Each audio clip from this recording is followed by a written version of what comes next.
Esse vídeo ele é uma forma de avaliação do curso de licenciatura em Ciências Biológicas da Universidade Federal de Campina Grande, que é ministrado pela professora doutora Maria de Socorro, né? Eu, Cícero Leandro Pereira da Silva, irei mostrar um pouco dos, dos passos que é seguido para que se possa fazer uma arborização de uma espécie, né?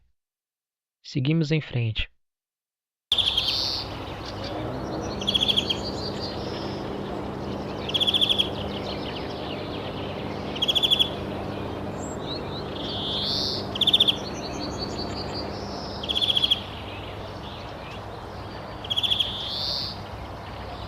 Bom, como eu falei anteriormente, isso vai ser uma forma de avaliação para o curso de Ciências Biológicas Licenciatura da disciplina Sistemática Vegetal. E a sistemática vegetal ela é um ramo da botânica que é responsável por tratar da identificação da descrição, nomenclatura e classificação das plantas. Aqui ao lado eu tenho uma imagem, né, representando o APG, que é um documento bastante utilizado na identificação de plantas e também na disciplina de sistemática, que a gente consegue ver as inúmeras famílias, ordens, as inúmeras, no caso dos clados. E esse APG que eu estou utilizando foi um dos APG que eu utilizei durante esse trabalho. Vale ressaltar aqui, eu falei anteriormente sobre herborização e a gente não pode esquecer sobre o local onde essas espécimes elas são conservadas, né? Aqui eu mostro um herbário, né, que é um local onde se conserva esse cato para estudos. E nesse local eles são bastante frequentados por pesquisadores e estudiosos da área de taxonomia ou da questão, mesmo a questão da sistemática, né, vegetal, incluindo os grupos.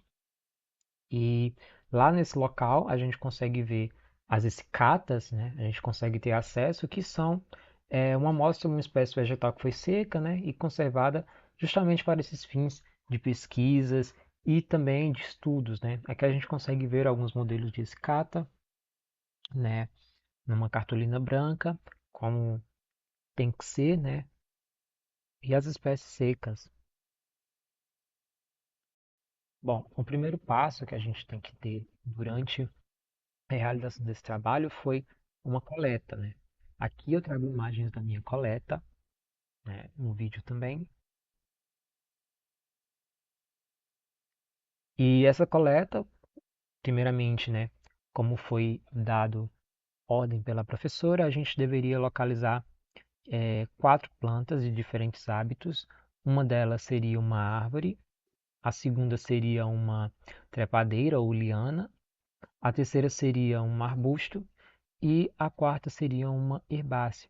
E vale ressaltar que ela, né, em sala, ela pediu que todas fossem nativas do Brasil ou naturalizadas. Após a coleta, né, ou durante a coleta, a gente vai fazendo algumas anotações para que a gente possa ter um embasamento na hora que a gente for é, identificar as espécies, montar a esse cata. Aqui sou eu no meio do mato, fazendo algumas anotações, né, sobre as plantas que eu coletei. E esse é um dos passos, né? É realmente necessário que você anote essas informações para que você não possa esquecer nenhum detalhe. Aqui é o processo de secagem, né? Depois que foi feita a coleta, isso daqui, para quem não conhece, é uma prensa. E essa prensa, existe alguns métodos que são utilizados, né? Essa prensa ela é de madeira. Abaixo dessa parte de madeira tem um papelão. E logo abaixo desse papelão, alguns jornais, né? Coloca-se o material, no caso a espécie, sobre e entre os jornais, e daí ela vai para o sol ou para uma estufa por um período de 7 dias. E vale ressaltar que é necessário que se troque o jornal periodicamente.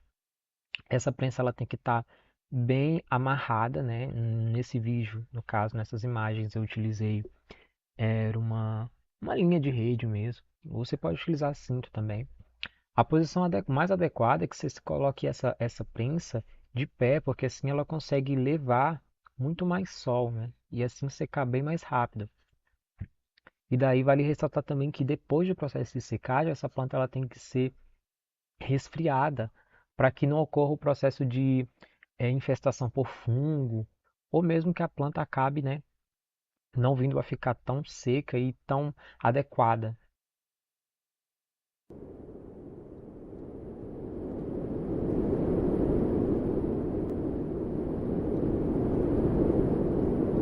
Bom, depois da coleta, depois da secagem, vem a parte da identificação. Nesse estudo, né, nesse trabalho, foi utilizado essas duas chaves, né, tanto a do Cronkshield quanto o do APG4, que é um dos mais recentes, né. E daí, essa identificação, a gente vai analisar algumas partes da planta, algumas estruturas, e com base nas chaves que a gente tem, né, dentro desses APGs, a gente consegue chegar à família, como foi pedido pela professora, que a gente só precisava chegar a nível de família. A minha primeira coleta foi a trepadeira, né, que, como eu coloquei ali em cima do Florifunga, ela é nativa do Brasil. Eu segui essas chaves, né, e aqui trago algumas fotos dela. A chave que eu utilizei para chegar na família foi que ela é uma angiosperma, dicotiledônia, arquiclamídia. Ela é também dipoclamídio, né? Tem um ovário ele é superovariado e diplostemone. E daí a chave que se enquadrava era a chave 11, que ficava na página 37. E daí seguindo, né? Lá na chave 30, na chave 11 da página 37, a gente tem que essas flores elas são andrógenas, elas possuem folhas alternas, as folhas elas são compostas, anteras no ápice do filete e corola vexilar ou carenal. E daí se chegou, né, à família Leguminose ou à família Fabaceae, que possui como subfamília, né, a Papilonoide.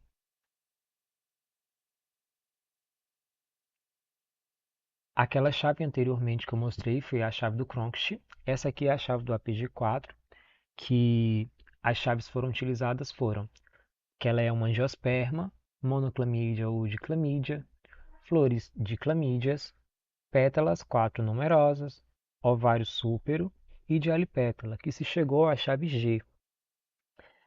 Na chave G a gente tem que ela possui um bráctea não transformado em nectário, né?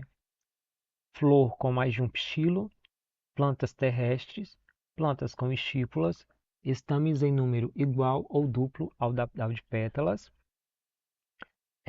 estames ou folhas não palmilobadas e folhas compostas. E daí se chegou à espécie, à família Fabaceae, né? Que anteriormente era conhecida como leguminose. Triste e frustrado porque não encontrei os arbustos nem a árvore que na verdade, que eu estava procurando. Bom, como no vídeo anterior, né? Eu foi um vídeo que eu gravei e o meu amigo a gente já havia caminhado bastante, a gente achou que a gente não conseguiria encontrar um arbusto que ele fosse nativo, mas no final a gente encontrou. E como eu mostro ali, né, o selozinho da Florifunga, ela é nativa e aqui são as chaves que a gente utilizou para chegar na família. Aqui, primeiramente, vou utilizar a do Cronkshield, que é uma angiosperma, dicotiledônia, arquiclamídia, diploclamídia, superovariado, polistemone de folhas simples e de 4 ou 5 sépalas. Chegou-se na chave 13, na página 48, e daí a gente utilizou as seguintes chaves: folhas desprovidas de ócreas, mais de 6 estames, plantas terrestres, flor não calcarada, folhas nem opostas, nem inseridas em rizomas, nem rosuladas ou faltam, corola actinomorfa, corola sem glândulas translúcidas, folhas não coriáceas, dois ou mais estigmas, flor sem androginóforo, conectivo não rostrado, estames concrescidos, folhas com estípulas, flores nunca em umbela, flor com mais de 10 estames, né? Que a gente chegou na família Malvaceae. Aqui são as chaves pelo APG4, né? Angiosperma, flor monoclamídia ou diclamídia, flores diclamídeas, pétalas 4 numerosas, ovário súpero, corola de alipétala. E daí a gente chega na chave G, página 46. Brácteas não transformadas em nectário, flor com um único pistilo, plantas não carnívoras, androceu não tetradínamo, ovário unilocular, óvulos 2 numerosos, né? Sépalas dispostas em um único verticilo, flores actinomorfa, gineceu bipluricarpelar, flores sem androginóforo, plantas com estípula, estames 6 numerosos, óvulos 3 numerosos, corola 5 a 12 mera, estames numerosos, cálice com pré-floração valvar e corola com pré-floração imbricada. E daí se chegou também à família Malvaceae. A próxima foi a Eva, e eu quero ressaltar que eu não consegui identificar essa Eva pelo sistema do Cronquist, porque houve todo um processo que aconteceu com a família Cleomaceae, que foi desenvolvida ali, reorganizada, né? Desenvolvida não, reorganizada no APG3. Então, anteriormente, ela estava inserida em uma outra família, e daí surge a família Cleomaceae, da família Brassicaceae ou da família Caparidaceae, né, que eram as famílias que anteriormente ela era inserida. A gente tem que ela é nativa, né, e eu só conseguia identificar ela pelo APG4, né, que as chaves são angiosperma, diclamídia,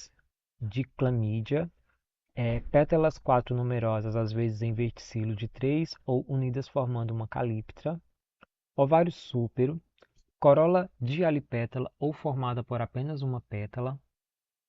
Aí se chegou à chave G, né, na página 46, onde são as chaves bráctea não transformada em nectário, flor com único pistilo, plantas não carnívoras, androceu não tetradínamo, ovário unilocular, ovário 2 numerosos, sépalas dispostas em um único verticilo, flores zigomorfas ou assimétricas, plantas sem estípulas, estames 3,8 é a quantidade, né?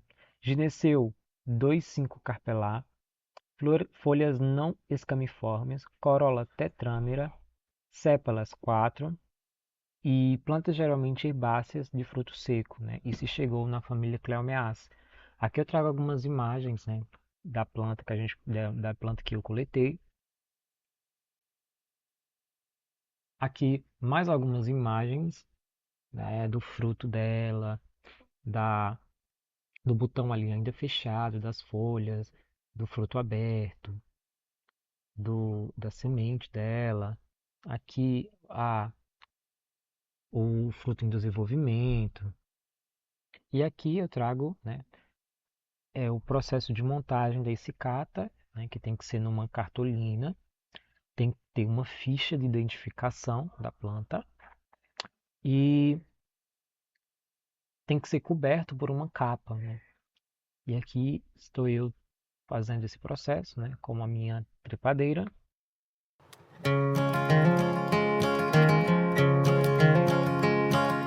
Seeming when I'm older that it's younger how I feel. Learning that you always get the raw end of the deal. First one to the finish line, but the last one left to know. Second place adorns you no matter where you go. Well, I've been out to Austin, back to Boston where I've been, following the highways in my hand while I go back to Wisconsin. And when I come home again, has anybody